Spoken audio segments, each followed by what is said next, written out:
The WoodPecker Parallel Guide System. Is it really worth all that money? In this video, I'm going to unbox it, calibrate it, and try it out.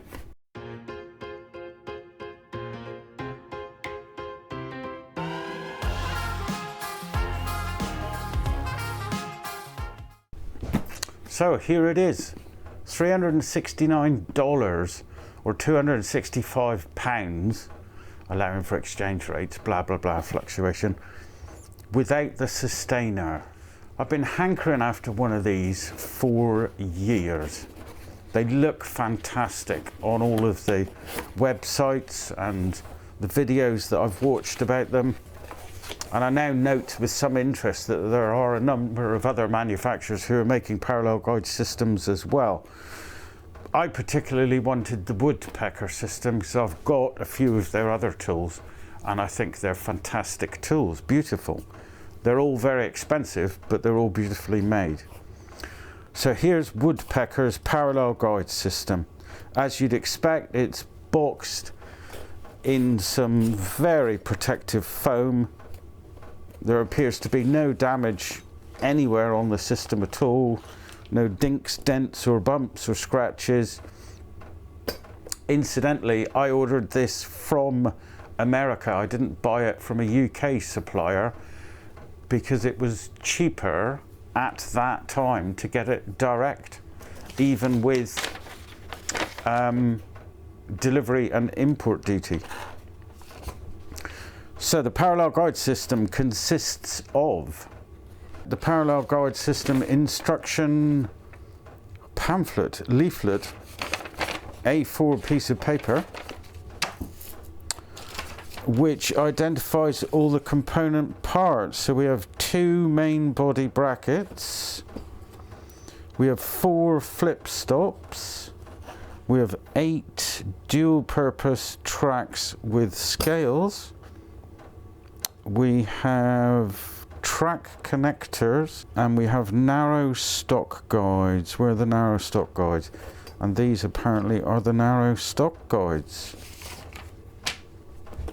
And as per normal, as you would expect from Woodpecker, everything is diligently fashioned in red aluminium. Okay, so there's 2 sets of screws. The shorter screw is for the piece that goes into the track itself at the front of this bracket. The longer screw is to mount this head to the main track.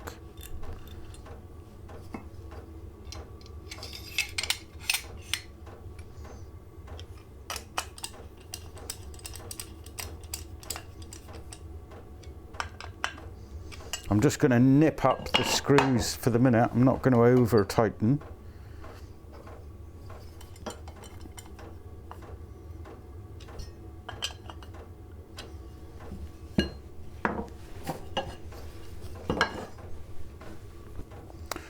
So next we're going to attach the 2 bars that will slide into the top of the Festool track, MSA,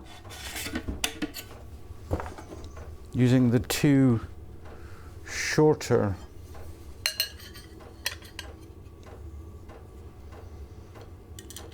supplied machine screws. So that's it in the assembly section. Doesn't cover off anything else as yet. Next we move on to calibration. To calibrate the system, we're going to need the Allen key that comes with the kit, a screwdriver, your chosen rail, in my case the Festool, and a nice flat board to rest on. I got a scroty old piece of MDF here. So the first thing to do, place the 2 parts roughly where you think you're going to need them to, and then tighten up the 2 Allen key nuts to lock the bars onto the rail, and then lock the head down with said screwdriver. So the rail's now locked in place and the head is locked in place. The Book of Worms draws attention to these 2 marks, and it references the 2 marks using the imperial measurements. I've got the metric. The book doesn't measure the metric, but the 2 marks are the important things. And the Book of Worms says to slide on your flip stop and slide the first one up to the mark and lock it down. And then slide the second one up to the mark and do the same thing. Now, after doing this calibration multiple times, the second mark is by far the most critical. The first one, as you'll see in a minute, the only purpose the first flip stop serves is to keep the bar in place. Now I can slide the bar into the flip stops and put the little threaded end cap on. And here's the most important part: slide the bar right up so that the threaded end cap is nestled nice and tightly against the rear flip stop, and lock the bar in place. With the bar now locked in place, all of the setup is ready for the actual calibration, which is so simple. And it is merely take a square and slide the square up so it touches the splinter guard on the front of the rail, and then push the entire assembly forwards so that the plastic cap at the end of the rod touches the square, and then tighten up the 2 nuts on the main arm. And when you've done that on both, that's it. Calibration's complete. So these are referred to in the manual as the short stock guides, and I'm going to need these if I want to cut less than 370mm. And at the moment I want to get the rail as close to that end as possible, so I waste as little as material as possible. So I need to take these off now. The only flip stop I now need is the rear one. So instead of measuring, I'm just going to move that forwards as mentioned so I can cut off a little strip, but I don't have enough rail at the back. So I'm going to pop on the second rail.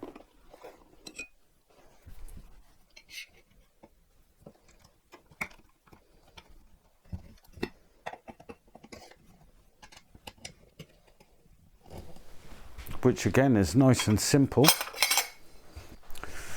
Now there's an opportunity here for OCD to kick in all of those fellow sufferers, because Woodpeckers is in the middle of this joiner.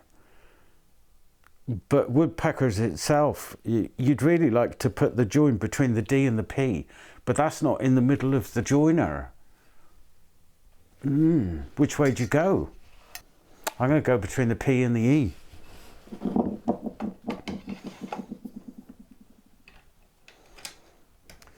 So with 2 extension bars on, I can now bring my rear flip stop back, and I think I'm going to go to 490, looks like it'll do it. So 490 there, 490 there. And I can slide that up to there and make a cut.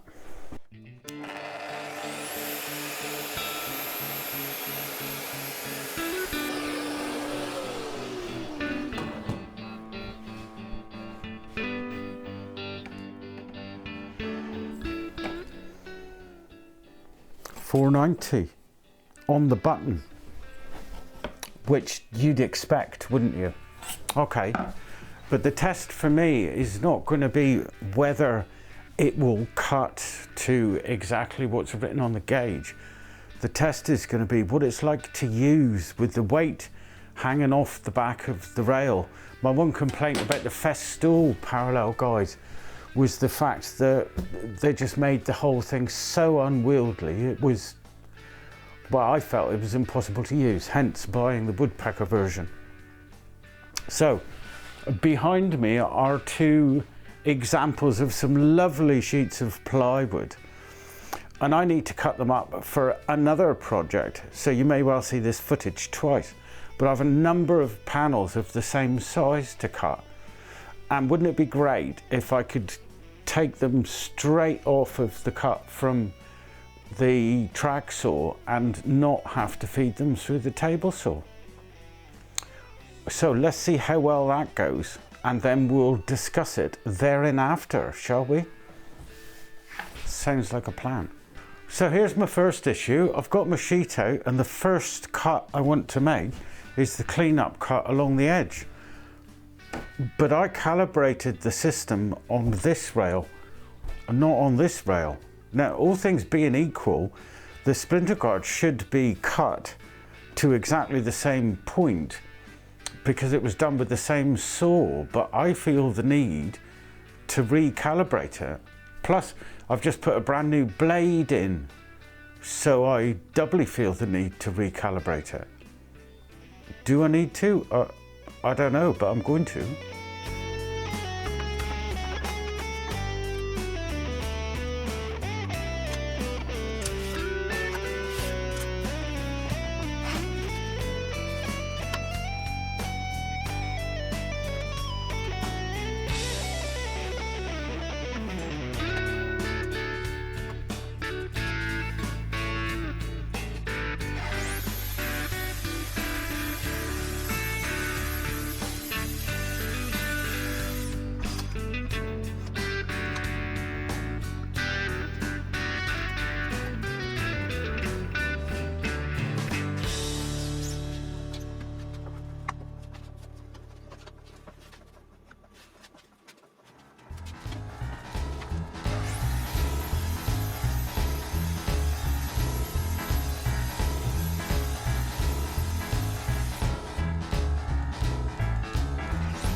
So, summary and observations after using it. So the first cut I did, the trim cut on the edge of the sheet, I really didn't need to use the PGS system for, but I wanted to find out what it was like on the big 3 meter rail. And not too bad, with just the one extension on the main track. It really didn't feel unwieldy or overly heavy at the back. You could feel the extra weight, but it wasn't too bad. Flipping it around then to trim off the other 2 pieces, that was great. It felt really good to be able to push it up nice and tight against the flip stop, and I didn't feel the need to clamp the rail down, so I didn't, and it didn't move. All good on that front. But it did feel, changing from the long rail to the shorter rail, it did feel like it was just slowing down the job up until I cut these 6 pieces. And cutting these with the flip stop set took minutes, as opposed to, I would say it took probably a quarter of the time, as opposed to measuring and even using the first cut sheet to mark off and pop the rail down. And it's removed all of those tiny little variances that can occur. They're all perfectly sized. So I think there's 2 areas where the system could be improved, purely my opinion, of course. One is, it would be great if you only had one tool to reach for, to carry with you to change the parallel guide system from one rail to another, as you invariably have to when you're slicing down a sheet.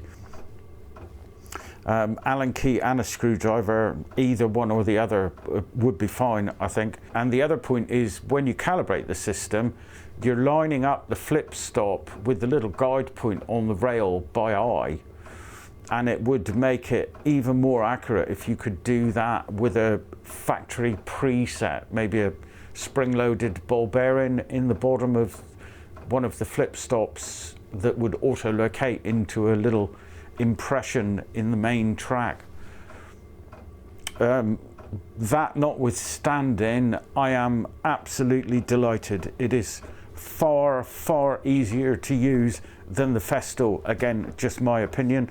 And I think you know by now that I love Festool kit, but Festool's parallel guide rail system I did not get on with at all. It was not a good relationship.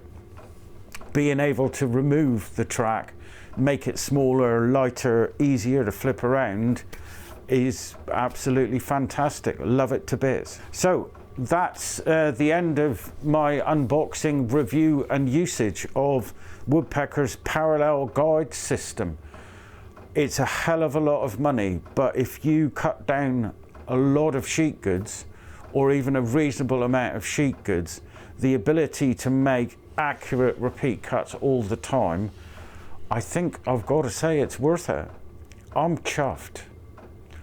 Thanks for watching, and see you next time. Ta-ra. End of. That's it. Not doing it again. Job's a bobby.